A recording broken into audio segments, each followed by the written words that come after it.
안녕하세요. 민성화 박사. 네, 재석당입니다. 오늘 같이 공부할 내용은 페이지 65페이지 신자손의 유형과 굿 전수 방식의 변화에 대해서 이야기 나눠볼 겁니다. 그 전에 여러분들 기적이라고 아시죠? 기적. 종교적으로는 기적을 행한다. 이런 얘기들을 하세요. 그런데 우리네 무당은요. 기적이라는 건 없어요.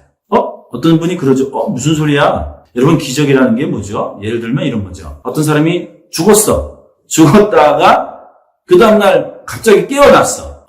기적이다. 생각지도 않았던 것이 될까? 이런 건 이루어질 수 없어라고 포기했는데 그게 어느 날 갑자기 딱 하고 이루어지는 것. 그걸 일상적으로는 그걸 기적이라고 해요. 그런데 우리네 무당은 기적이라는 건 없어요. 기도해서 신이 기적을 행할 것이다? 이거는 말이 안 돼요. 그러면 어떤 사람이 이러죠. 자식이 대학을 가야 되는데 좀 도와주세요. 그게 기적입니까? 또 내가 무슨 일을 사업을 성취해야 되는데 좀 도와주세요. 해서 열심히 굿도 하고 또 기도도 해주고 그래서 그 사람이 사업이 잘 됐어요.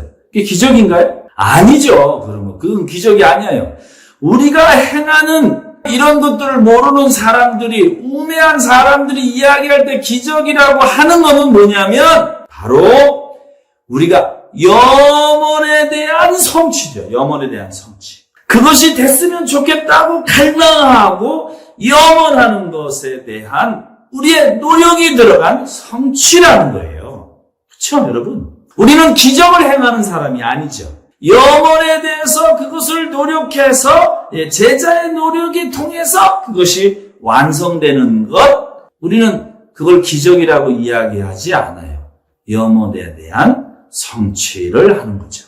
우리 제자가 그런 거죠. 그런데 기성종교에서는 이것을 기적이라고 해요. 우리 이 속내를 모르고 우리가 정말 염원하고 열심히 기도하고 열심히 빌고 그 사람 잘 되라고 한 여러 가지 현상들을 가지고 그들은 기적이라고 하죠.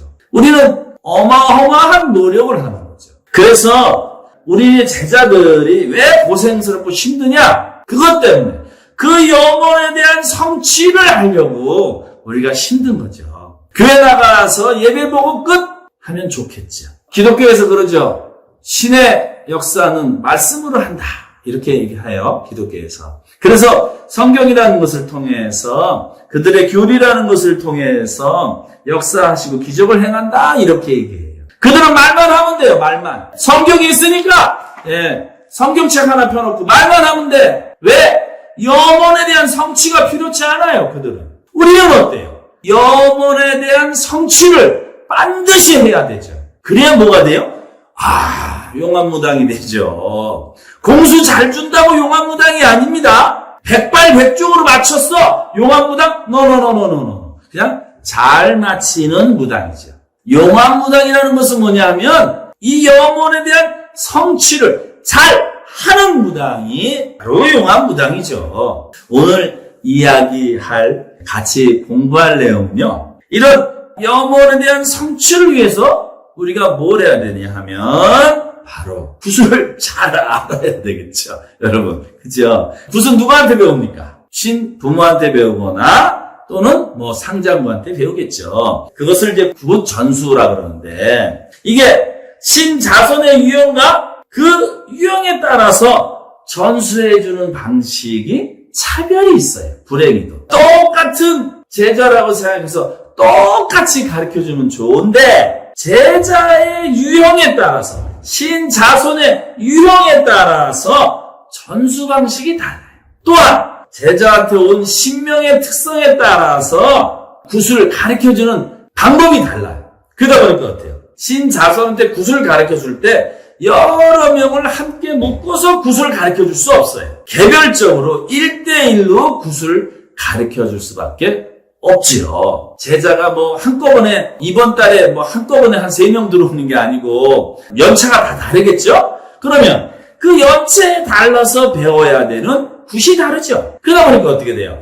똑같이 모아놓고 굿을 가르친다는 건요. 이건 말이 안 돼요. 그건 학원에서나 아주 일률적이고 단편적으로 가르치는 방식이죠. 정식으로 우리가 굿을 배울 때는 어때요? 제자에 따라서 굿을 가리키는 선생 입장에서 가리키는 방식이 다르고요. 또 신자손이 어떤 자손이냐에 따라서 굿을 가리키는 전수하는 방식이 다르다. 그것이 바로 65페이지에 나옵니다. 신자손의 유형은요, 총 크게 보면 세 가지가 있어요. 하나는 헛주꽃 플러스 내리꽃을 통해서 맺은 자손. 그것을 뭐라 그래요? 흔히 생머리 신자손이라고 그래요. 머리 처음 올리죠. 우리가 내리꽃 할 때 머리 올리기가 있어요. 그걸 했다 그래서 생머리 신자손이다 라고 해요. 무게에서 생머리 신자손의 위계는 나이와 상관없이 내린꽃 연행 시점을 중도로 그 위계를 찾아요. 무슨 말이냐면 30대 초반인 신딸이 하나 있어요. 그것도 생머리 신딸. 근데 40살 넘은 신딸이 들어왔어. 그럼 누가 언니다? 황해도꽃에서는 30대의 생머리 신딸이 언니가 돼요. 그래서 이 황해도꽃의 좀 특징이긴 해요. 두 번째로는 다른 황해도 무계에서, 그러니까 다른 데서 퍼죽꽃 내리꽃을 하시고 어느 정도 무당생활, 1년이 됐든 얼마를 하시다가 다시 다른 선생이랑 손을 잡고 제자가 되는 경우, 그것을 뭐라 그러냐면 가리 잡은 신자손이라고 얘기했어요. 또 세 번째로는요, 이 가리 잡은 신자손을 가리굿을 할 때는 가리 잡으려고 하는 자손의 무당 연차에 따라서 3년 미만이면 소술굿으로 연행하고 3년 이상이면 분리굿을 하거나 그 이상이면 진정이라는 걸 통해서 가리를 잡죠. 그래서 가리 잡은 신자손이라고 해요. 가리 잡은 신자손이 왜 이렇게 황해도판에서 많이 하면요, 가리 잡은 신자손은 원래 신부모를 외면하는 것이 아니라 양쪽 모두를 신부모라고 하는 게 또 우리 황해도 무당들의 또 특징이에요. 이 가리 잡은 신자손들은요, 반드시 생머리 신부모가 누구냐를 굉장히 중요하게 따져요. 왜 그러냐면요, 이 친구가 뭔가를 배웠을 때 어떤 결례의 굿을 그래도 보고 익혔는가를 염두하기 때문에요, 생머리 신부모가 누군가를 반드시 따죠. 그렇지만 그 제자 입장에서는 생머리 신부모가 있고 또 가리 잡아주신 신부모가 있죠. 이건 양쪽 다 어마어마해요. 왜 그럼 이렇게 양쪽에다 신부모라고 하냐? 월남하셔가지고 결례에 따라서 무슨 결례별로 굿을하거나 얘기를 할 수 있는 사항이 아니었어요. 그리고 굿을 여기저기 이 선생 저 선생 같이 해야 되는 그런 판이었어요. 초창기에는. 그러다 보니까 어떻게 돼요? 결례 무시가 되고요, 신부모가 무시가 돼요. 신이모랑 같이 굿을 하게 되고 또 신부모다, 이게 섞여서 굿을 하다 보니까 이게 처음에는 그것을 특정하게 구분하지 않았던 거죠. 또 굿의 목적에 따라서 어떤 굿은 A라는 만신이 잘하고 어떤 굿은 또 B라는 만신이 잘하다 보니까 그 만신에 따라서 또 어떤 이런 판이 또 형성이 돼요. 그러다 보니까 어때요? 생머리든 가리 잡은 신딸이든 이게 중요하지가 않았던 거예요. 다 같이 더불어 움직이는 그런 굿판이었던 거죠. 왜냐? 황해도꽃이 뭐라 그랬어요? 시작이 대동굿이다 그랬어요. 그 대동굿을 하려니까 많은 무당들이 필요해요. 많은 무계들이 함께 더불어서 살 수밖에 없던 거죠. 세 번째는 뭐냐면요, 우리 황해도 무계가 아니고요, 특정 다른 지역 무계에 있다가 정서적 유입을 통해서 유입이 되는 경우가 있어요. 이러한 자손을 신가리 신자손이라고 해요. 좀 달라요. 가리 잡은 신자손과 신가리 신자손은 좀 달라요. 왜 다르냐? 가리 잡은 신자손은 그 제자의 연차에 따라서 소술굿을 하든지 분리굿을 하든지 진정을 통해서 가리를 잡아요.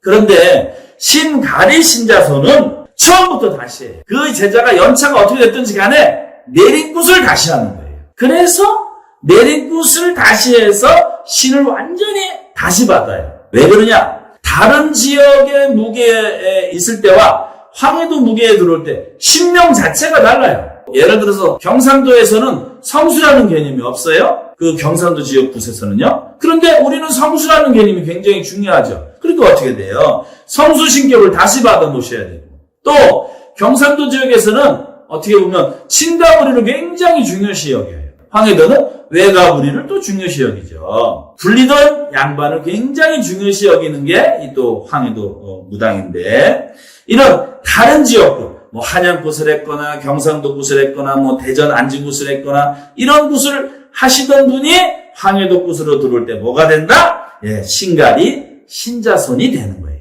이렇게 생머리 신자손, 가리 잡은 신자손, 신가리 신자손한테 굿을 가리킬 때 굿 전수 방식이 다르다라는 거예요. 선생님 입장에서는 반드시 전수하는 방식이 다릅니다. 염두하셔야 돼요.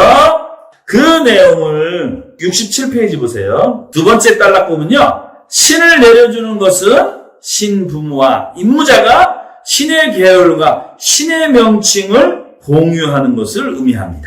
따라서 신을 내려주는 것은 신적 합수가 우선되어야 가능한 이야기죠. 황해동무계에는 몸주 신의 합수를 성수가 합의를 본다 이렇게 이야기합니다. 내려주는 게 단순하게 돈 가지고 하는 것이 아니고요. 신적 합수와 성수가 합의를 봐야 정말 내 자식이 되고 내 부모가 되는 거예요. 신적으로. 그런데 이거는 이 신적 합수, 성수 합의는요. 사실은요. 생머리 신딸과 신가리 신딸일 때만 이런 이야기를 해요.